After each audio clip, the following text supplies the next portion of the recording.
আপনারা যারা গ্রানাইট লাগাবেন সবসময় ফলো রাখতে হবে, বালি ভাঙাটা সুন্দর হতে হবে এবং গ্রেডিংটা সুন্দর হতে হবে, গ্রেডিংটা ভালো করে দিতে হবে, না হলে পাথরটা উঠে যাওয়ার সম্ভাবনা থাকে।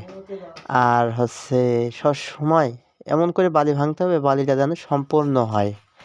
আর বালিটা যখন বানাতে হবে অবশ্যই ধোঁয়াশা করতে হবে, অনেক সুন্দর পানি দিয়ে ধোঁয়াশা করতে হবে যেন পাথরটা পিটাইতে অনেক ভালো লাগে এবং পাথরটা যেন আরামে চলে যায়, পাথর যেন অতিরিক্ত পিটাতে না হয়।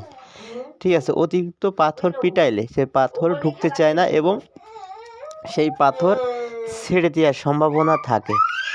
আপনারা যদি মনে করেন যে না পাথর লাগাইতে পারি না, আপনারা ভালো মিস্ত্রির কাছে পরামর্শ নিতে পারেন, তারা আপনার পরামর্শ দিবে।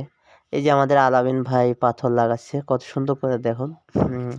আর 5 মিলি করে ক্লিয়ার, ওই যে যেটা দিলে ওটা হচ্ছে গ্লাস, 5 মিলি গ্লাস, গ্লাসটা দিলে আপনার পুটিংটা করা যাবে ভালোভাবে, কারণ এটা তো রোদে থাকবে, এই জন্য 5 মিলি ক্লিয়ার দেয়া।